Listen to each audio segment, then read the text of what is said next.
Welcome to my channel achieve with astro Sudha. आप सबको astrologer सुधा वधवा बेदी की प्रेम भरी नमस्ते। अक्सर हमने ये देखा है कि पेरेंट्स को ये कंप्लेंट होती है कि उनके बच्चे पढ़ाई अच्छे से नहीं कर पा रहे हैं या वैसा परफॉर्म नहीं कर पा रहे हैं जैसा कि वो मेहनत करते हैं या जितनी उनकी एक्सपेक्टेशंस होती हैं या जो सरवाइव करने के लिए लाइक जो आज की डेट का कंपटीशन है उसके लिए वो उस लेवल तक नहीं आ पाते हैं। तो हम ये आज समझने की कोशिश करेंगे कि क्या क्या कारण हो सकते हैं जिसके कारण कोई बच्चा अच्छे से पढ़ाई के अंदर परफॉर्म नहीं कर रहा है, और फिर उसके लिए क्या एस्ट्रोलॉजिकली कौन से प्लैनेट रिस्पॉन्सिबल हो सकते हैं, कौन सा हाउस रिस्पॉन्सिबल हो सकता है जिसके कारण आपको ये प्रॉब्लम आ रही है, और एट लास्ट हम क्या रेमेडीज कर सकते हैं टू ओवरकम दीज प्रॉब्लम्स। अब आपने ये देखा कि बच्चा पढ़ाई अच्छे से नहीं कर पा रहा, उसके लिए हम ये देख सकते हैं कि क्या बच्चा पढ़ा मतलब जानता है लेकिन उसकी कम्युनिकेशन स्किल्स नहीं है, वो अपनी बात को अच्छे से प्रेजेंट नहीं कर पाता, जब भी कोई ऐसी चीज़ मतलब वो घबराता है कि मैं बोलूँगा तो गलत तो नहीं होगा कुछ भी जो मैं बता रहा हूँ, तो कुछ ऐसी उसकी सोच होती है कि वो कम्युनिकेट ठीक से नहीं कर पाता अपनी बात को, जो वो जानता भी है लेकिन वो बता नहीं पाता। फिर दूसरी जगह पे हम ये देखते हैं कि कई जगह पे बच्चे बहुत ज़्यादा पढ़ाई के नाम से टेंशन में आ जाते हैं, बहुत डरते हैं, एकदम से नेगेटिविटी उनकी शुरू हो जाती है, एक कॉम्पिटिटिव उनको नज़र आने लगता है और वो उस कंपटीशन से डरने लग जाते हैं और फिर वो पढ़ाई लिखाई उस समय नहीं कर पाते ठीक से। कई बारी हम ये देखते हैं बच्चों को कि बच्चों की जो ग्रास्पिंग पावर है वो बहुत कम है, जो उन्हें पढ़ाया जाता है वो अपने दिमाग में रख नहीं पाते, रिटेंशन उनकी बहुत कम है। लेकिन जो जैसे पढ़ाया गया उसको कैसे अप्लाई करना है किसी चीज़ के लिए वो भी उनके लिए पॉसिबल नहीं हो पाता।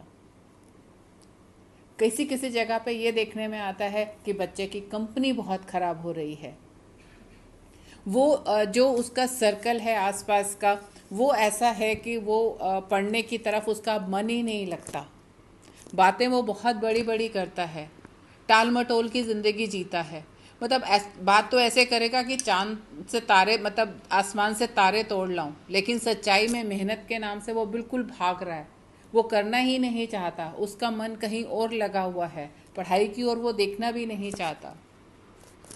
लेकिन कुछ बच्चे ऐसे हैं जो मेहनत तो करते हैं, बहुत हार्ड वर्क करते हैं, लेकिन उनको रिजल्ट नहीं मिलता। कई ऐसे हैं कि मेहनत के नाम पे डरते हैं, एक्स्ट्रा एफर्ट की बात करी जाए तो उनको लगता है कि उनके सिर पे किसी ने मनों का बोझ रख दिया हो। तो हम ये देखेंगे कि क्या चीज़ें हैं जो इस चीज़ को इफ़ेक्ट कर रही हैं। अब हमने पहली बात करी कि बच्चा जानता है लेकिन कम्युनिकेट नहीं कर पाता, अपनी बात को बता नहीं पाता, ठीक से समझा नहीं पाता, समझ तो रहा है, उसको आंसर भी मालूम है लेकिन वो उसे प्रेजेंट नहीं कर पाता। इसका मतलब कि उसके हॉरोस्कोप के अंदर जो सेकंड हाउस है, हाउस ऑफ कम्युनिकेशन है, स्पीच है या मरकरी है जो कि कारक है, ये जो प्लैनेट्स हैं उसका हाउस का लॉर्डशिप सेकंड का एंड देन द कारक, ये प्लैनेट्स एफ्लिक्टेड हैं उसके हॉरोस्कोप के अंदर, जिसके कारण जो उसकी कम्युनिकेशन स्किल्स हैं वो बहुत ज़्यादा ख़राब हैं। समझ आने के बावजूद वो बिल्कुल भी अच्छे से अपने आप को प्रेजेंट नहीं कर पाता। फिर दूसरा हमने देखा कि वो हर समय टेंशन में आ जाता है, यह डरता है, डिप्रेशंस में आता है, नेगेटिविटी के अंदर जाता है। यहाँ पे उसका मून बहुत ज़्यादा वीक है। मून आपका माइंड है, जब मून एफ्लिक्टेड होता है किसी भी हॉरोस्कोप के अंदर तो वो बहुत ज़्यादा नेगेटिविटी, लो या एक डिप्रेशंस, तो मतलब वो हर चीज़ से डरता है, कंपटीशन से डरता है, उसको हर जगह पे एक ना लॉन्ग उसके अंदर एक मतलब गलत चीज़ नज़र आती है, उसको वो पॉजिटिविटी नहीं दिखती कि कल को ये ऐसे हो सकता है, वो हमेशा एक नेगेटिव पिक्चर ही लेता है लाइफ के अंदर, जिसके कारण इस डर के अंदर उसके रिजल्ट्स, उसकी समझ कहीं पे भी नहीं हो पाती है। उसके बाद है कि ग्रास्पिंग पावर नहीं है, रिटेंशंस नहीं है।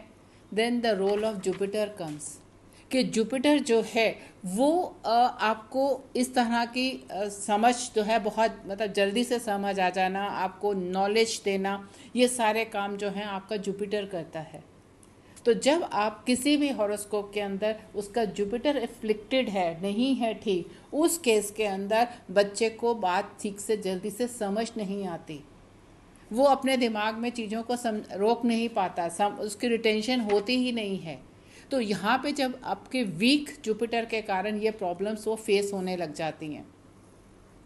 फिर आता है कि आपकी कंपनी बच्चे की खराब हो रही है, अपनी कंपनी के कारण उसका मन भटक रहा है यहाँ वहाँ, वो सपने बड़े बड़े देख रहा है लेकिन नहीं कुछ कर पा रहा।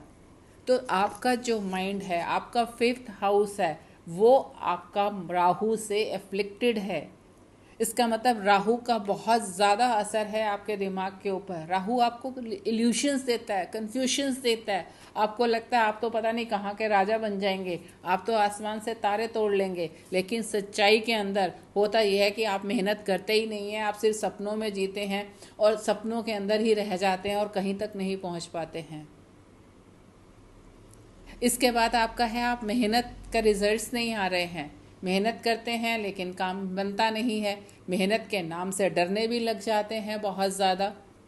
वहाँ पे आपका शनि का रोल आ जाता है कि आपका जो 5th हाउस है, जो आपके मून के ऊपर एफ्लिक्शन है, वो शनि की इतनी ज़्यादा है कि आप किसी भी तरह की मेहनत के नाम से आपको डर लगता है, क्योंकि वहाँ पे शनि है। जब तक आप पूरी तरह से मेहनत नहीं करते हैं, जब तक शनि जो है सोने को उसकी इम्प्योरिटी निकाल के 24 कैरेट का नहीं कर देता है, तब तक वो उसे रिजल्ट नहीं देता है। और उतनी मेहनत के लिए आप शायद मेंटली तैयार नहीं है, या आपके अंदर कैपेसिटी नहीं है, या जो भी कारण है वो ना होने के कारण आपको रिजल्ट्स नहीं मिलते हैं, आप धीरे धीरे डिसहार्टन होते जाते हैं और अपनी चीज़ों को छोड़ते जाते हैं। तो दीज आर द 5 कैटेगरीज जहाँ पे आपके बच्चे को प्रॉब्लम आ सकती है कि वो पढ़ाई ठीक से नहीं कर रहा। तो अब हमें क्या करना है, जिस चीज़ को लेके वो ज़्यादा प्रॉब्लम में है, अगर वो कम्युनिकेशन से लेके प्रॉब्लम है, तो आपको अपने मरकरी को स्ट्रेंथन करना है। उसके लिए आपको चाहिए कि आप बच्चे को बोलें कि हर वेडनेसडे को वो गाय को पालक खिलाए, या अपने आसपास पौधे लगाएं और उसे नर्चर करें, उनका बहुत ध्यान करें, उन्हें बढ़ाएं, पर उसको अच्छे से तैयार करें उन चीज़ों को। फिर आपका आ जाता है कि अगर आपका जुपिटर वीक है तो आपको उस केस में क्या करना है। अगर आपकी ग्रास्पिंग पावर नहीं है, आपकी रिटेंशन नहीं है, तो आपको अपने जुपिटर को स्ट्रेंथन करना है। जुपिटर को स्ट्रेंथन करने के लिए आप वीरवार के दिन गुड़ के साथ आटे की रोटी बनाएं और गाय को खिलाएं। अगर आपके अंदर नेगेटिविटी है, डिप्रेशंस हैं, तो अपने मून को स्ट्रेंथन करें। अपने आप को रोज सोने से पहले कम से कम 21 बारी गायत्री मंत्र का जाप कर कर सोएं। और ये जितने भी उपाय आपको मैं रेमेडीज़ हैं, वो कंसिस्टेंटली लगातार करने पर ही आपको रिजल्ट्स मिलेंगे। एक दिन या कुछ भी, एक दिन से 2 दिन से नहीं, at least you have to give yourself 41 days time कि आपको इनका रिजल्ट्स मिल सके। अगर आपके ऊपर किसी बुरी कंपनी का असर है, आपके फ्रेंड सर्कल खराब है, तो आपके ऊपर राहु का इफेक्ट आ रहा है। Feed the dogs for 41 days. और अगर आपका शनि आपको बहुत ज़्यादा पीड़ित कर रहा है, आपसे बहुत ज़्यादा मेहनत की उम्मीद कर रहा है, आपको बिना उसके रिजल्ट्स नहीं मिल रहे हैं, then go to the old age homes और वहाँ पे टाइम स्पेंड करिए, ओल्ड पीपल्स के लिए कुछ काम करिए, get their blessings. Only then these things can be rectified. अगर आपको ये चैनल पसंद आया हो तो इसे लाइक करें, शेयर करें एंड सब्सक्राइब करें। और अगर आपको हमारे से किसी भी तरह की प्रॉब्लम के लिए कोई सल्यूशन चाहिए तो स्क्रीन पे दिए गए नंबर पे आप मैसेज कर सकते हैं। धन्यवाद। आपका दिन शुभ हो।